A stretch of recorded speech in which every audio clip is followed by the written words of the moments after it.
Hello students.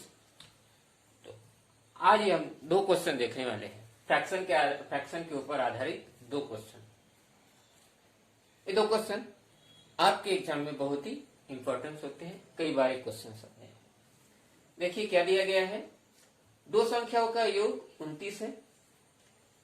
पहली संख्या के 1/3 भाग का मान 4 है, तो दूसरी संख्या ज्ञात कीजिए या ज्ञात करेंगे। यदि यहां अगर हमें दिया गया होता, कोई भी एक संख्या दी गई होती और दो संख्याओं का योग दिया गया होता, तो हम क्या करते, उसको सीधा सीधा प्लस करते। फॉर एग्जाम्पल अगर दिया होता कि एक संख्या 3 है और दूसरी संख्या अगर नहीं दी गई हो, इन दोनों का योग 10 है, तो हम आसानी से इसको क्या कर सकते थे, निकाल सकते थे। क्या करेंगे इसमें, हम ये 3 दिया है और ये 10 दिया है, मीन्स हम अगर 10 - 3 करेंगे तो x का मान क्या हो जाएगा, निकल जाएगा। मगर इस क्वेश्चन में ऐसा नहीं दिया गया है। तो दिया है दो संख्याओं का योग 29 है, पहली संख्या के 1/3 भाग का मान 4 है। मीन्स कोई भी एक संख्या नहीं दी गई है, सिर्फ दिया गया है योग और पहली संख्या का पहली संख्या के 1/3 भाग का मान 4 है, ऐसे दिया गया है। तो यदि ऐसे होता तो हम आसानी से क्या कर सकते थे, इसको माइनस करके निकाल सकते थे। मगर एक क्वेश्चन थोड़ा अलग है, देखते क्या होगा इसमें। तो सबसे पहले हमें इसे नहीं देखना है, यहां देखना है पहली संख्या के 1/3 भाग का मान। तो मान के चले कि हम पहली संख्या क्या मानते हैं, x मान लेते हैं। अगर संख्या x मान ले,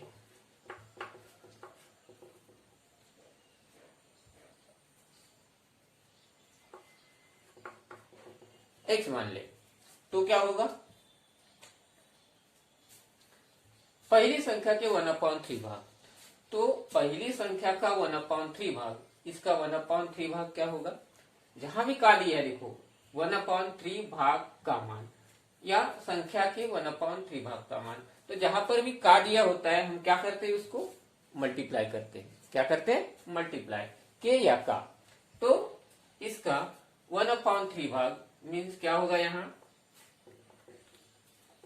x इंटू 1/3 1/3 होगा। x इंटू 1/3 मीन्स क्या हुआ, ये 1/3x। क्या हुआ, ये हुआ अपना 1/3x। अब इस 1/3x का मान कितना है, 4 है। 1/3x का मान कितना है, 4 है। मीन्स ये होगा 1/3x is equal to 4।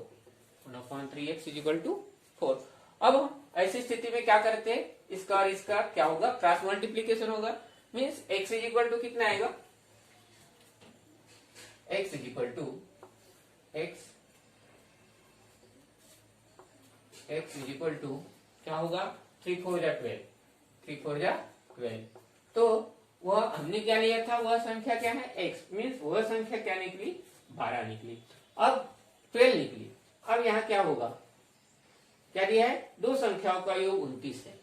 Means हमारी एक संख्या क्या निकली, 12 निकली। तो यदि हमें क्या करना है, इसका योग निकालना है, तो हम क्या करेंगे, x + 12 is equal to 29। x + 12 is equal to 29। अब क्या होगा, x इज इक्वल टू 29 - 12, 29 - 12। तो x इज इक्वल टू हमारी संख्या क्या निकली, तो हम इसे x1 मान लेते हैं और इसे x2 मान लेते हैं। क्या, x2 में दूसरी संख्या है, ठीक है। तो ये हमारी दूसरी संख्या क्या होगी, 29 - 12 क्या होगा, 70। क्या हो जाएगा, 70। अगर आप इसको चेक करना हो तो क्या करेंगे, 12 + 17 करेंगे, तो क्या हो जाएगा, 29 आ जाएगा। देख लीजिए 2 प्लस 7 9 और 1 प्लस 1 2। तो क्या हुआ, ये इस तरह से हमारा आंसर क्या आया 29। दो संख्याओं का योग 29 है। एक संख्या क्या है हमारी 12 निकली और दूसरी संख्या 17। तो इसी तरह का दूसरा क्वेश्चन देखते हैं। क्या दिया है, दो संख्याओं का गुणनफल 5/4 है। दो संख्याओं का गुणनफल 5/4 है। यदि एक संख्या 5/6 हो तो दूसरी संख्या ज्ञात करें। सेम प्रोसेस होगी। हमें संख्या मालूम नहीं, इसलिए कोई भी एक क्या लेंगे, अल्फाबेट ले लेंगे। तो क्या होगा, माना वह संख्या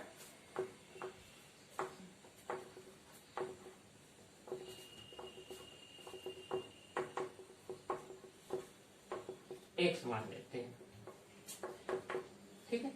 अब दो संख्याओं का गुणनफल कितना है 5/4 है। यदि एक संख्या क्या है 5/6 है। मीन्स क्या होगा 5/6 इंटू एक्स, ठीक है, इज इक्वल टू कितना दिया गुणनफल 5/4, ठीक है। अगर हम x का मान निकालते हैं, ये x इधर ट्रांसफर हो, मान के चलिए x है यहाँ, x ये इधर ट्रांसफर होगा तो क्या होगा x बराबर, ये तो पहले इधर ही है राइट साइड में, ये राइट साइड में रहेगा, ये होगा 5/4। अब ये इधर ट्रांसफर होगा तो क्या होगा, क्या होगा, ये हो जाएगा आपका मल्टीप्लाई हो जाएगा, ये इधर होगा क्या मल्टीप्लाई हो जाएगा और संख्या भी क्या होगी ट्रांसफर होगी। नीचे की संख्या ये 6 है और इधर 5 है, तो ये हो जाएगा 6 ऊपर जाएगा 5 नीचे आएगा। अब क्या हुआ, ये 5 कट गया, क्या हो गया 5 और 5 कट गया, क्या बचा यहाँ 6/4 बचा। कितना बचा 6/4 बचा। अब ऐसी कोई संख्या है जो 6 और 4 दोनों को काटती हूं, क्या है 2, तो ये होगा 2 2 जा 4 और ये होगा 2 3 जा 6, क्या होगा 2 2 जा 4 और 2 3 जा 6। मीन्स हमारा आंसर क्या आएगा, हमारा आंसर आएगा 3/2। तो दो संख्याओं का क्या दिया है गुणनफल दिया है।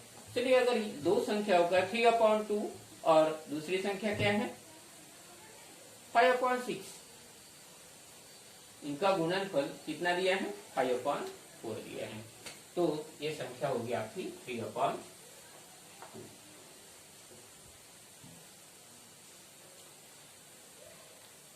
तो आशा करता हूं बच्चों कि आपको ये दो जो कंसेप्ट दिए हैं, एक संख्याओं का योग वाला और एक गुणनफल वाला, आगे अगली वीडियो में हम देखेंगे कि संख्याओं का भाग। तो बच्चों यदि आपको ये एग्जाम्पल समझ में आए होंगे, लाइक कीजिए, शेयर कीजिए, सब्सक्राइब कीजिए और साथ में कमेंट भी कीजिए।